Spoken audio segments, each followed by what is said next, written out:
In 480 BCE, as the Persian Empire advanced deeper into Greece, the conflict reached the narrow mountain pass of Thermopylae, one of the few places where a much larger army could be slowed.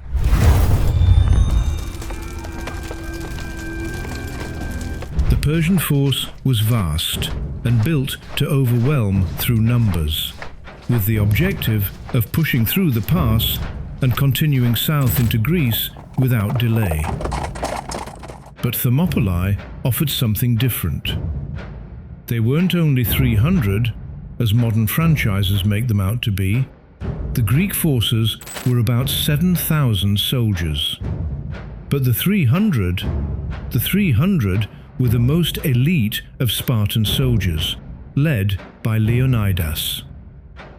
Leonidas knew that the confined space of the pass limited how many soldiers could engage at once, reducing the advantage of the Persian army and allowing the Greeks to fight on more equal terms. For several days, the Greek line held. Their formation remained tight and disciplined, using the terrain to maintain control of the engagement. Persian attacks came repeatedly, but the narrow passage prevented them from bringing their full strength to bear at any one time. The advance slowed, but it did not stop. Pressure continued to build as the Persians adjusted their approach and committed more forces to the assault. The situation changed when a route around the pass was revealed, giving the Persian army a way to move behind the Greek position. This removed the advantage the Greeks had relied on and turned a controlled defense into a vulnerable position.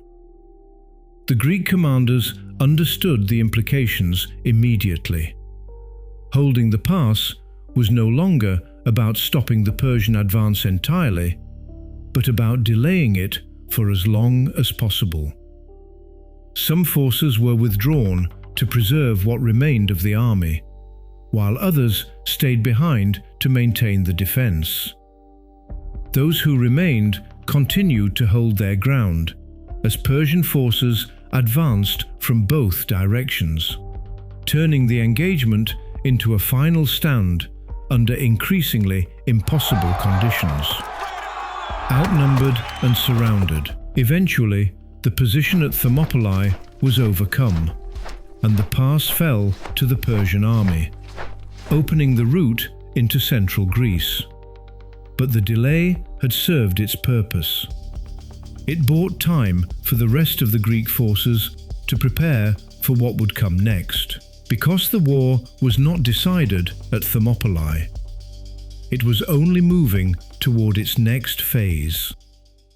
If you want to understand how these wars unfold, subscribe and stay with the story.